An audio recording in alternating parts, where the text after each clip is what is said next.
All right, guys, welcome back to the shack. And today I got a little easy job that came in that I wanted to work on. And with all the testing that I've been doing with the different machines, I decided to put the new F2 to work engraving these hat patches for one of the local makers in the area that needs a logo put on these hat patches. Now, before you get on me, the material was provided to me by the customer, so it's not necessarily my preference, but I'm going to make work with what we got going here. I have no idea where the material came from. I've got to have 6 successful patches out of this, and I got 7 blanks. So let's hope that some of the settings in xTool software are pretty close. So let's get to work.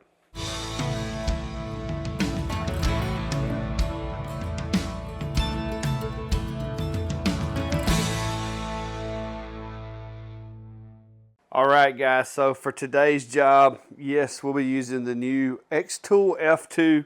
And just so nobody gets confused, it does not come with the little screen here. However, if you have the button, the foot pedal, or the little touch screen from either the F1 or the F2 Ultra, you can use it with this little guy. As long as you have current firmware and everything, you should be good to go. You can see here all of the functions work just like it would. As far as like letting the machine up and down, you can do that. You can do send the job, last project, double tap, that type of thing.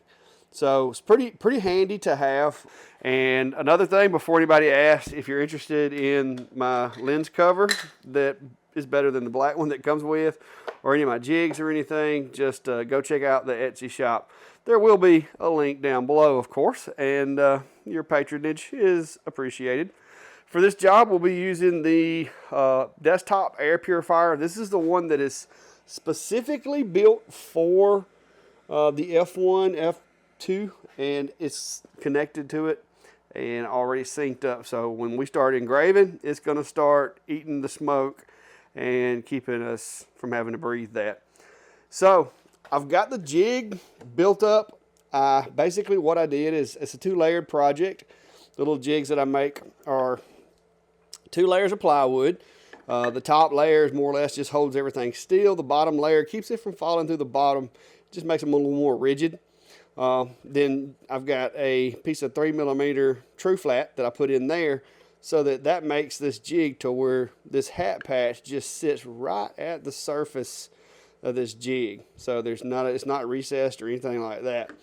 So that makes it easier to pull it out of there as well, because I got these little finger holes here. So one thing that I will mention with the F2 is there's a little rubber, like, I don't know if you can see it, there's a little rubber piece right there.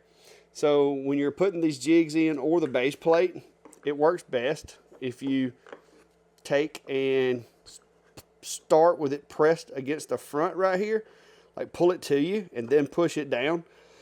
If you try to go the other way, sometimes this edge will get set up on top of it. So it took me a little while to see what was going on with that, but that's made to kind of hold the metal piece in there by pushing up against the edge of it, but it can be a problem here. But once you get it in there, that's not going anywhere. Now with my jigs, I do have to cut these with a bigger machine, so if you don't have a bigger machine, could be a bit of a problem. So let's jump over into software, and I'm going to show you what the software looks like. Hopefully this won't be a very long video. So let's jump over into software and let me show you what we're going to be doing. All right, guys, so here we are over in xTool Studio, and as many of you may already know, with the new versions of the machines, xTool's basically made it to where you have to use xTool Studio. They're starting to move away from XCS, except for some of the old machines, and Lightburn. Lightburn just does not offer support for the features that they have, and I can't say that I blame them.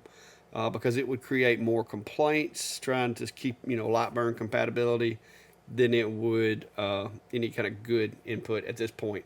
So xTool has spent a lot of time working on their software, incorporating different features, and I will say that if you're brand new, if you don't know anything about lasers, xTool Studio kind of comes with training wheels.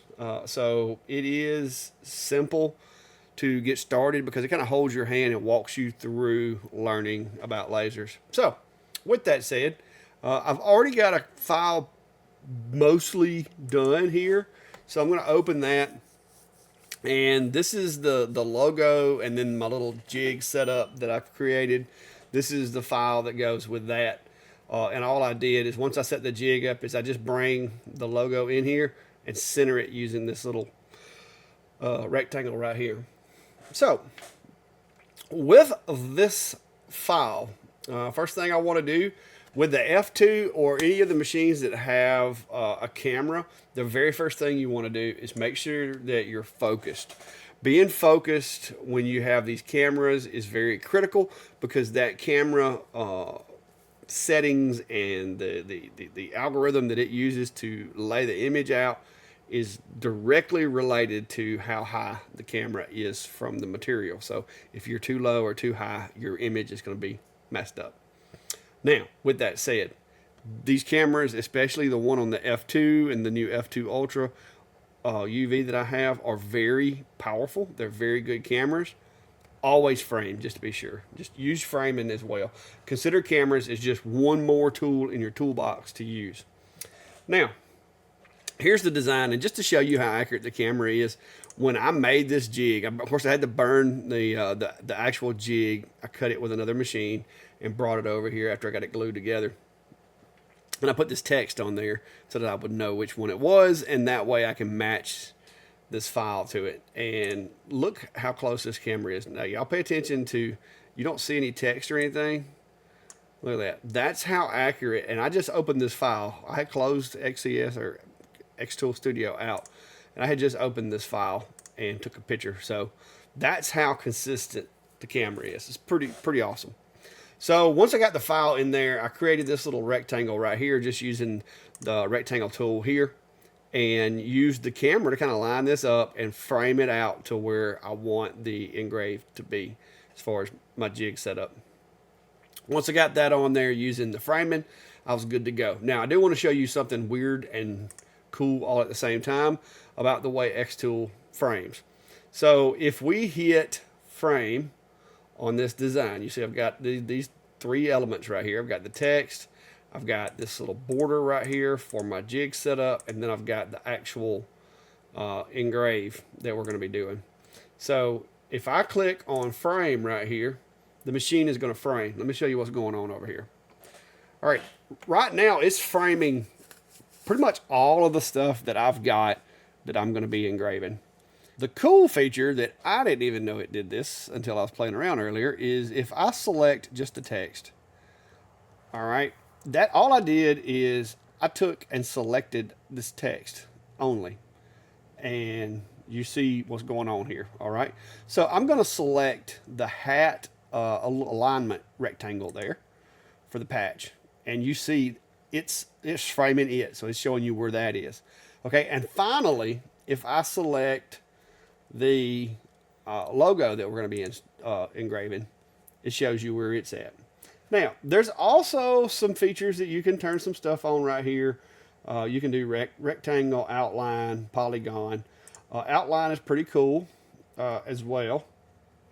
So what that's going to do is that's more or less just going to show you where everything's at. If you have like a material that has a hole in it and you're trying to line up something around a hole, that's pretty handy. But generally speaking, the rectangle is going to be fine.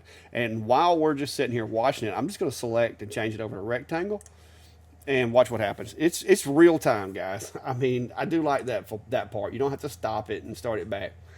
So with that, we've got all the different layers set up. Everything's ready to go. So what I need to do now is set these layers the way that I want them to burn, because some of these are just references and I'm not actually going to be burning them today. So the two layers that I will not be burning today is going to be, of course, my text right here. So I'm going to select the text. I'm going to come over here to output, and I'm going to deselect that. All right. And then I'm going to come back over here to this little border here, and I'm also going to turn that one off. So now the only one that I have is the Martin Services logo.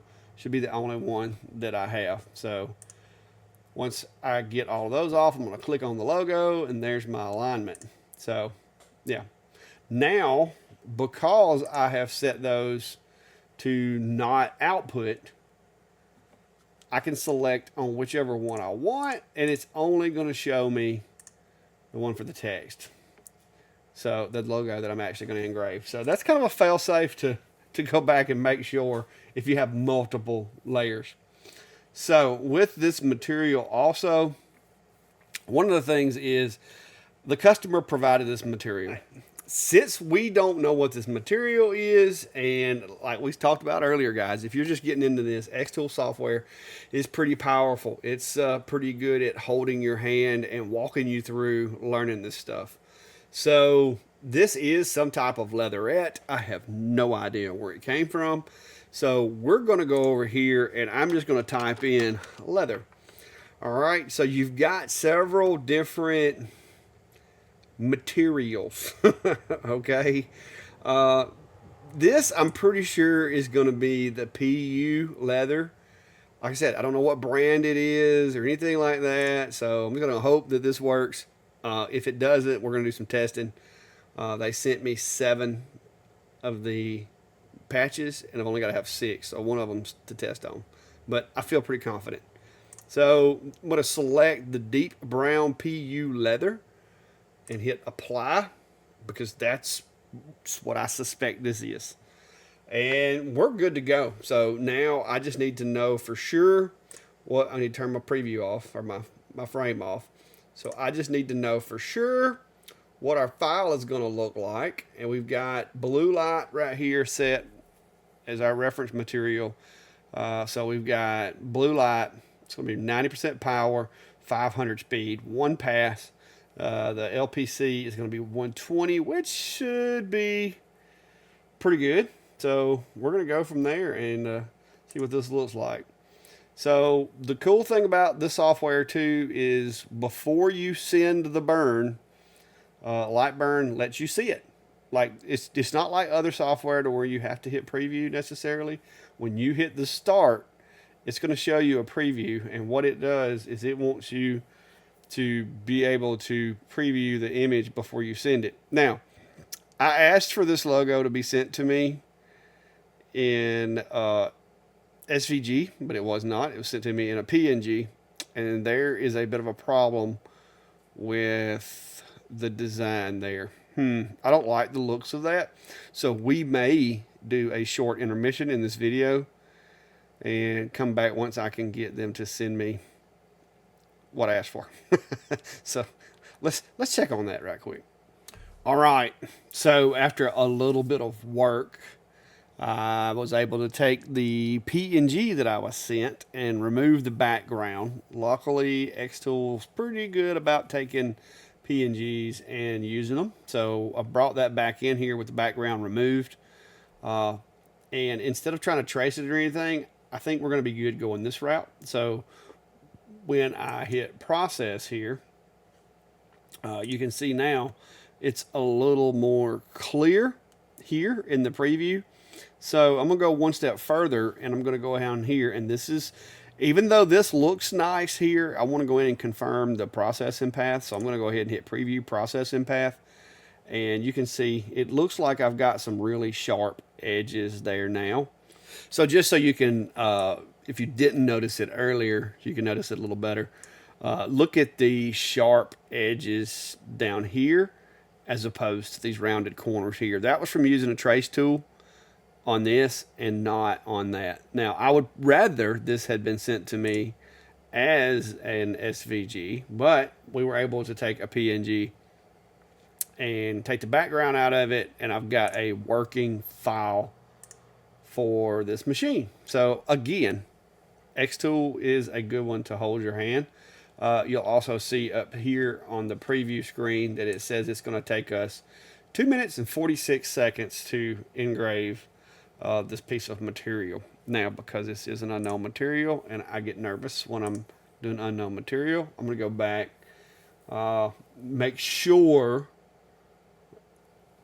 it's 80 dot duration. Okay, so it's using the blue light reference, but it's, of course, it's doing it as an image, which is going to slow my engrave down from using a vector.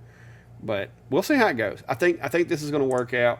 I'm going to double check, make sure that I'm aligned with this box I've got here for alignment, and I am. So heck, let's go for it, man. Let's see what happens and see if all this hand holding that xTool does pays off. So there we go, sending the file over. Now all I gotta do is press the button, and here you see where it says press the button on the side of the machine. Because I'm using the little touch screen, I'm just gonna touch the button on that. So let's get it done.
All right, so there we are, guys. That's the last one that we're going to be doing today. I've gotten them all done, and I'm going to bring you down here to the bottom of the screen so we can show you what we got on XCS, or xTool Studio. So we didn't even use this after we did the first one. I just double tapped the button and sent the next one. That is one of those things, one of those features that I love about the F1 series machines, or F2 series machine in this case. But I'm going to go ahead and capture another picture of this hat patch before we pull it off of the machine, just to kind of show you guys the accuracy of this 50 millimeter or 50 megapixel camera. So you saw I just updated the image, and so we can zoom in, and you can't see the burn, but there it is. So if you're one of those folks that likes cameras, I will say they have really stepped up the game on the cameras. But if you're going to be using the camera with the F2 or the F2 Ultra or any of the xTool machines for that matter, remember, setting the focus first, which is the distance that the camera is from the material, is critical to have an accurate photo. And I want to demonstrate that by going over here. I'm going to raise my machine up a little bit, and then we're going to take another picture and let you look at that. Okay, so I raised the machine up maybe 5 millimeters. If you look at the little dots, you can see that the two dots are not touching. That's another thing that you need to kind of train your brain to watch for, is if you go to put material on there and you see that those two dots are not touching, then you need to adjust your focus. But with it out of focus like that, intentionally, I'm going to take another picture and show you what it does to the camera. Now you can see the difference with the camera, okay, the image. See how even the text up here, like, it shifted everything like a good bit, considering I'm not that far out of focus. I mean, that's pretty significant difference in the image. You can see the engrave, especially up here. You can see I'm almost like full letter lengths away. So what I'm going to do now is I want to go ahead and I'm going to reset the focus. So I'm just going to hit this button over here, set the focus again, and you'll notice on the machine it's going to do its thing. It's going to line those dots up, take its pictures, confirm itself, all that. And then once it does that, it's going to snap another picture. And there you go. So, I mean, check that out. That is awesome. All right, so one more step, one more thing I want to show you about the importance of using jigs. Imagine that you had removed this hat patch thinking that you had an adequate engrave, but you didn't. It didn't engrave thoroughly. So I'm going to remove the patch from the machine for a second. All right, I'm going to take another picture here of the work area. And I want you guys to notice that there is no patch in there. So we've got this thing off and we're looking at it and we got it in our hand and we're like, man, you know, it wasn't dark enough. I didn't get a good enough engrave. I need to run that again. If you had manually set this in there and just maneuvered it, however, you're going to have an issue. But using a jig, it's not that hard. So what I'm going to do is I'm going to carefully place it back into the jig, and we're going to take another picture. And I want to show you, you've seen how accurate the camera is. So check that out. All right. So if I needed to run another pass, I could on this particular job. So that's it. I just wanted to give you guys some tips and pointers. So let's jump out of here and wrap this thing up, guys. All right, guys. There we are. All 6. Every one of them turned out exactly the way I wanted them to. As you can see, nice dark engrave. I haven't wiped these off yet, so I'm going to bring you guys along. Here's my cloth. It's clean. So I'm going to kind of just give them a nice little rub with it. And that's all I'm getting off of them. So all in all, simple, easy to do job. I am going to find out where these patches came from because I know you guys are going to be asking me. But, you know, if you were the one making the hats, and let's say you make hats already, but you just haven't got into your hat patches, engraving your own, and you're ordering them pre-cut like these guys are, now you know how easy it would be. Simple setup, especially if you only have 2 or 3 different shapes of patches that you're doing. And I'm wiping all of them down. I'm going to show you exactly how much soot I got off of them because, you know, I did that first one kind of in an abundance of caution because I wasn't sure how much soot was going to come off of them. But after engraving them and doing all 6, that's all the soot I got off of them. And I haven't smelt anything in the shop. I don't know if that's a combination of the material, the enclosed machine, the desktop smoke purifier. I don't know. But you could have literally done this at your kitchen table. So there you go. And that's one of the things, guys, I've always been, since I've got it, I've been a fan of my little F1. And there's a lot bigger machines out there. You know, over the years, I've had several. But to be able to go to an event, to be able to set up and just do this small stuff like this, it's hard to beat these guys. And with the features that xTool has built into this machine, adding the camera, I think, is a big deal. Some of the other features that they've added as far as being able to do embossing and being able to have the powered Z involved in doing the different cuts. There's so many things in xTool Studio that I haven't even touched the surface of yet. One reason is because I stay busy. But yeah, it's very, very capable little machine at this point. All right, guys, so I'm going to wrap it up on that. Like I said, 6 hat patches, even got the practice patch going back to them. No harm, no foul on that. It is always good to get extra just in case you have a oops. That's pretty much any job I do. I tell folks that if you're providing the material, I'm going to need a sample to use for testing, or in the event that there's an accident, you can use it for that too. But yeah, guys, I just wanted to kind of go ahead and show some of the features that I think a lot of folks, I think xTool sometimes gets a bad rap because their machines are very expensive, no doubt. And not everybody can spend the money to get one. But when you look at the overall experience that you get as far as the software combined with the different features and tools and all that, it does make it a little easier to swallow the price tag when you see the features. The camera being added to the F2 has made it, they took the F1 and they've just taken it, to me, to a whole new level. I love this little guy right here. I look forward to the next event that I do, being able to take this little guy and use it. The F1 always served me well, but I think the F2 is going to serve me better. And I'll be honest with you, stuff like this in the shop, the blue diode laser gives a more of a contrast engrave to the different, you know, leathers and stuff like that than a lot of the other machines do. And that's why I chose to use a blue galvo laser on these hat patches. So this machine does fit in a very unique spot, in my opinion, in your toolbox of tools, machines to have. And I think that if you're wanting to do small stuff and you're wanting to do events, or, you know, set up and do custom hat patches at a craft fair for folks, I think this would be a very viable machine to use for that. And here's the part that I'm going to tell you. There's links down below, of course. Feel free to use those links. There's also links to the basic jig kit that I have. This particular jig itself isn't in the pack, but it is literally, there's a business card one in there that you take the business card one, do some resizing, and it's this guy right here.